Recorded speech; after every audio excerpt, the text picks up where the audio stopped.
Okay, so let's get started on today. I want to talk quickly about some announcements. Some of the more important announcements are that I will be releasing a masterclass very soon. The official release date has been decided, and it will be for June 1st. Wednesday, June 1st, it will go up on Gumroad. Oh, and I know I've said that I'm pretty sure it's going to be Gumroad, but there's something popped up that might possibly be even better for me than Gumroad. Something that where I don't have to pay shares at all. So I might go with that, but most likely if that doesn't work out, the second place for where I might release the masterclass is Gumroad. Don't worry, I will be posting links everywhere for a good while. As soon as the class is ready and packaged, I'll be promoting it all of May. So you won't miss it. I'll make sure nobody misses it because I'm hauling ass putting it together. But it will be available June 1st. And as for the due date for the Floral Humanoid Design Challenge, it will be Tuesday the 3rd of May or the 5th of May. Either Tuesday or Thursday. Most likely it's going to lean towards here because every Tuesday of the month I do a Patreon critique hour for my apprentices. I think it will most likely be the 5th. That day I can just dedicate just to the critique hour. Compile all the submissions. Where do you submit? Well, to get critiques to begin with, just to get critiques, go to istebrak.com and click on the little icon at the top. That's the subreddit. Click on that. It'll take you to my subreddit. That's where you can post if it'll load. That's where you can post your submissions. For the Floral Humanoid Design Challenge. That's where the announcement for the masterclass will go. That's where you can get critiques for your 14-day challenges. And let me give you a quick look into one of the submissions for the Floral Humanoid. Wow, gorgeous. It's a lotus. I mean, no, it's is it a lotus? Yeah, it's a lotus water lily. It's just so unique. The legs are the roots of the lotus, or the stems, the shooters.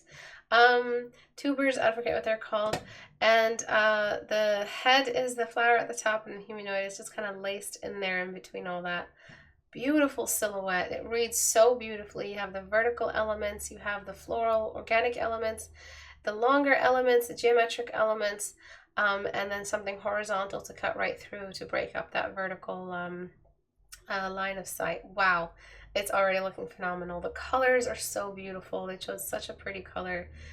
So that's what the Floral Humanoid Design Challenge. Another little example I want to show you is a submission from that I found randomly on Instagram while I was browsing by an artist called Nenu Farah.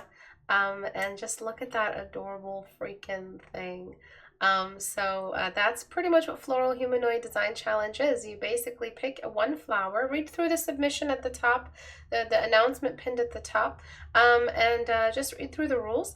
But yeah, it's just picking a flower or two, limit to, and just making a humanoid character out of it. How can you apply a face, arms, legs, and make a character out of it? It's one of my favorite themes, and I left it for the spring because it's spring and all the blooms are out and it's so much inspiration all around us. And then this one reminds me of old Disney. I agree. Alec Fantasia, yeah. Okay, so that's it for announcements. There is one thing I've been asking you all to do, which is a huge favor to me. If you could go to my YouTube channel and go to the community tab, it will take you to the poll that I have up regarding the price for the masterclass. So for the masterclass, you'll be getting the actual class, which is 3.5 hours, and the grayscale to color and color tutorial, which is 1.5 hours. And a self-critique segment, which is another hour on top of that. Basically teaching you how to critique yourself if you don't get critiqued.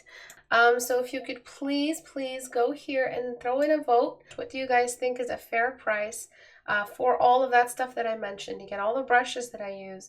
You get 7,000 words and counting, 8,000 words and counting of my own personal notes that I've written myself, that go hand in hand, companion notes that go with the tutorial. So you don't need to write your own notes. You can if you want to, but I have everything kind of, if you missed anything in the tutorial, You'll get it just re-explained and in-depth description, and a glossary pretty much that you can search through for all the definitions, keywords, fundamentals, task lists of things to do in order to pull off a certain level of the rendering process, and yeah, so it's a lot of stuff that you get for with the masterclass. So let me know what you think the price should be. I'd really appreciate a vote. If you could just go to my channel on YouTube, youtube.com/Istebrak, go to the community tab, and just do a quick vote for me. And that's it for announcements. Let's talk about this piece. So really, I don't have much of a kind of plan or strategy for this piece. I'm just gonna throw all of my skill at it and talk about all the ways that it feels a little bit off, things you could have done differently.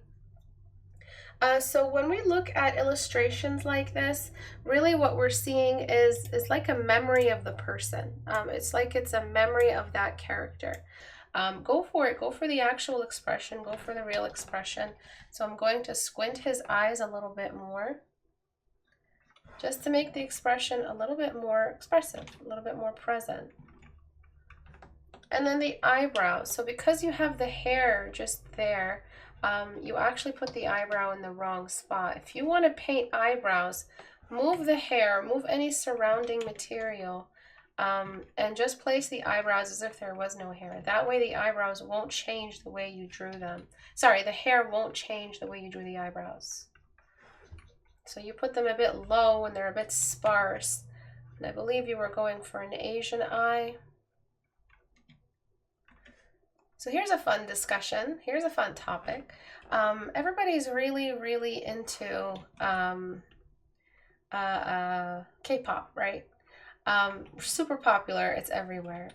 One thing that rubs me the wrong way about it is that how much like these bands have to Americanize their beauty. As a portrait artist, the way I see it is how much they have to like whitewash their beauty, their Asian beauty, in order to be packaged. So you find a lot of almost like that American look, which is like the high nose and the eyebrow crease. I mean the eye crease surgically applied, and the lips kind of looking a little bit surgically modified as well. You just find a lot of what makes Asian faces no longer there in all these K-pop stars, especially in the female ones. So that's always bothered me, because it's like, don't Korean people see how or Asians around the globe see how Americanized the packaging is for these bands? And that's why I can't get into it, because I'm just, I live in America and I'm surrounded by American faces, and to me they're pretty fucking boring. They're pretty just nondescript, and as an artist, they're the template that everybody goes for, so even more nondescript for me as a portrait artist. And what makes Asian eyes and Asian faces so unique is gone. It's not visible in the majority of these bands, which bothers me a lot. You find that the circular face is gone and it's replaced with this longish face and chin surgery and jaw surgery and God knows what else. So it's always bothered me, because it seems so, it feels fake, it feels extremely prepackaged. It feels it's like built in a lab. And that joke's been going for a while. Some boy bands are built in labs. But nonetheless, this has to do with like Asian people and Asian faces, and it feels even more so artificial, because they've just washed away all of what makes Asians Asian. I remember when K-pop concerts were mostly cute and fun, but now all of them are westernized, trying to be baddies. And to me, it's so cringe. Yeah, it's a lot of like that New York culture, puffy jacket. There's always a rap segment. There's the bad girl in the group. And why are you doing this? Why are you doing this? Why are you acting like your culture needs to be Americanized or hip-hopped? Or don't. Stop, please. Be sexy in the Asian way. Be talented in the Asian way. I mean, I'm pretty sure that's how you were all raised. Talk about, Asian problems and Asian, your version of everything. Don't just regurgitate everything that the West has been feeding you with their BS. It's not you. because that's what we go to you to escape. And then we go to you there, and all we find is more of America. I just feel like the CIA is behind this. The CIA is probably listening to me right now. This fucking bitch is gonna blow our cover. We're trying to take over the world through K-pop. Oh, it's funny. That's funny. And I'm just gonna add a bit of like hydration down here. And then the eye color. That's a big one. Oh, that's a big one. I need to talk about how amazing brown eyes are. Brown eyes are the best thing that ever happened to the world. They're so rich and deep and beautiful and charming and sexy, and just they're beautiful. And then every single motherfucking Final Fantasy character has to have light eyes. Like, calm down with this like white obsession. Like, we don't need to see that. We don't have to see that. If you want to keep them Asian, keep them Asian. It's what we go there to find. It's what we go there to see. Or anytime a character has to be unique, they've got to have light eyes somehow. It's just part of their charm. It's not all that. And yeah, anyway. Not trying to offend anyone who has light skin, who has light eyes. I'm just trying to say that there's a lot of cultures that have been, imperialized like that have been colonized in some way, mentally colonized, which is what I feel like K-pop is, that have been led to believe that their personal beauty and their culture is not acceptable and it must be whitened in order to be digestible by the West, which is BS in my opinion. Asian beauty is Asian beauty, and it's unique and it can't be replaced on the earth, and it never will be, as much as African beauty is and Middle Eastern beauty. It's all unique in its own way. And anime, all around, anime is a big example of how Asians have rejected their own beauty, because all of anime, all the time, is always in celebration of what looks American. The colorful hair and the gigantic eyes and the noses, the small, like extremely small noses, and just the general look of the characters. It's just all in celebration of American beauty, British, white beauty, and it upsets me deeply. And then I'm just going to darken the white in his hair, because believe it or not, hair that's white isn't actually white. But I'm not going to darken it with gray. I'm going to darken it with that purpley, kind of like fuchsia color. It's still going to stay saturated, but it's just going to be slightly darker then.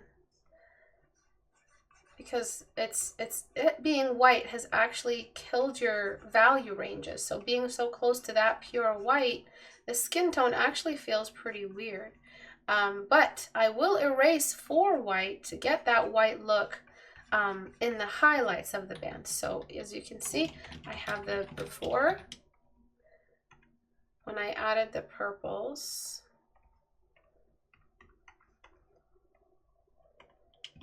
All right, after, and then I'm going to erase to reveal the white again, but in a band, to make the hair feel like it has more volume. Just like that. So we get the highlight, but we don't get all of that excessive white everywhere, which kind of has flattened the whole scene. So now I'm just finding the lightest point of every hair strand along the band of highlight and just letting some kind of peek out more than others. It'll make the hair feel a little bit more high volume. The US market is pretty strong to get into. Yeah, the history of representation in Hollywood is so interesting and troubling. Oh yeah, like Disney alone and what it used to, like that one Fantasia scene they had to edit out where one of the little serving girls was a dark horse. And all the rest were all pretty and blonde and ginger, and all the beautiful culture has emerged from Africa and Asia and the Middle East and India. God, like India alone has such a vast, rich history, and we're just seeing our color represented by a simple serving slave in this Fantasia mode. Like, I felt so insulted when I saw that. But obviously, they edited it out and they took it out. But the insult is there. The legacy in boomers is still there. Those racist Trump supporters, all of that is still embedded. It did its damage. That movie did its damage. It's a representation of an age where, you know, I don't have to go far to remind you that the African American freedoms here. It's a very recent thing. This racism. It's not even 100 years old yet. And the first girl to go to the first black girl to go to a white school is still alive. So that says a lot about how far, or lack thereof, how far we've come. All right. So again, I'm just trying to limit the amount of highlight in the dark portions of the hair and washing out the highlights in the light portions of the hair. See that? I'm exemplifying this sheen that is coming through on all of the little strands of hair. All right, so I'm not done with the background, because once we're doing all of this, once we're done doing all of this, we're gonna go back and brighten the background a little bit. Okay, so I'm just going to whiten the background a little bit more behind him. And just sort of throw in that glare. But before I do, I'm going to blur the outsides. Actually, maybe I'll do that now. Maybe I'll do, no, I won't. I'm just going to do that now. And I'm just gonna blur the outsides just to complete the story, just to complete what we're seeing. So filter, blur, Gaussian blur, hide those, and I'm just gonna blur the outside. It's a really underrated trick, you guys. Please use it when you can. It's a really underrated. Okay, so I guess we're stuck. Oh my God. No. No. Oh, thank God. Okay. We were stuck there for a second. I was gonna lose all my work. Gaussian blur. All right, so yeah, it's a really underrated trick because it helps the camera focus a little bit more on the character, but it adds a little bit of realism. But this is the moment she falls in love with him. This is the moment where she's like, I'm going to have his kids, and this is the memory moment where there's a lot of bloom, a lot of that love glow, and that's what's reminding her of her summer with pink hair.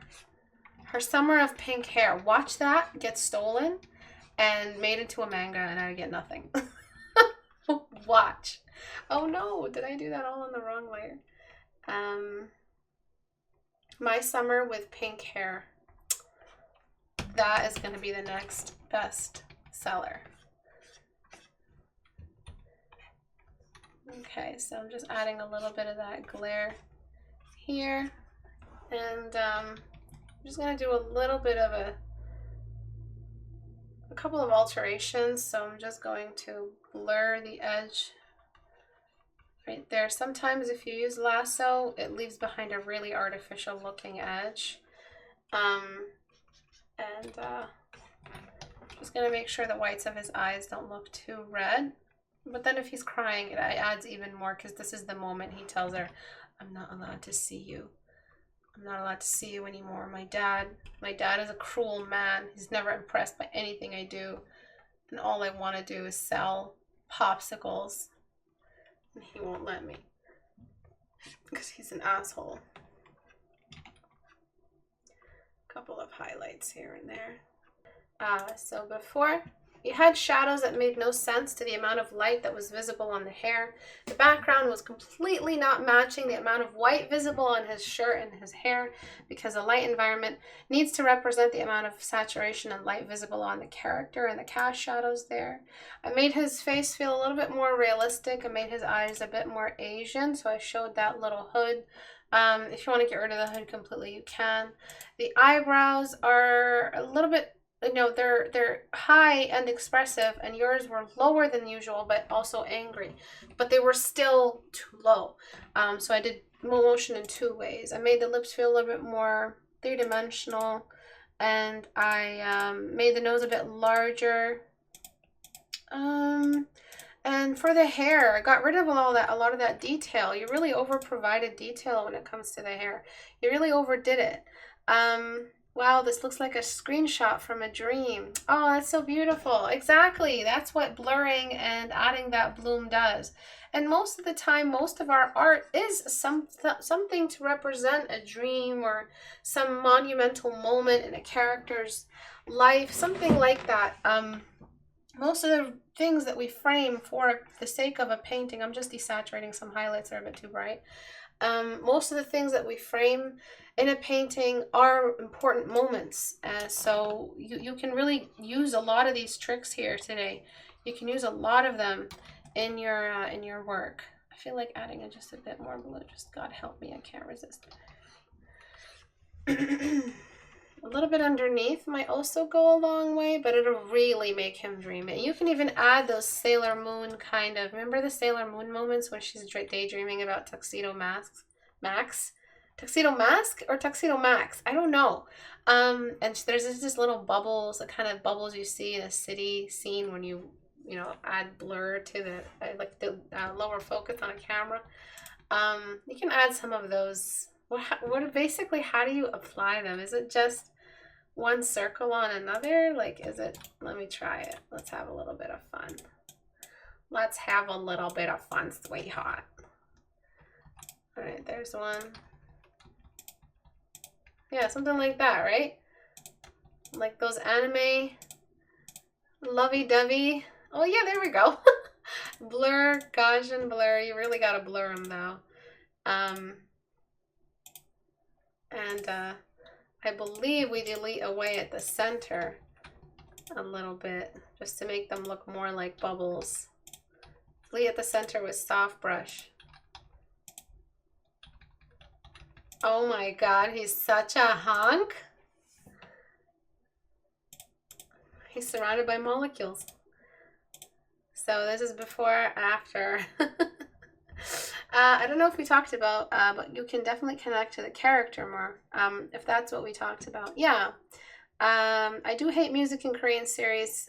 They just pick random American songs and put them in there. I will agree with that.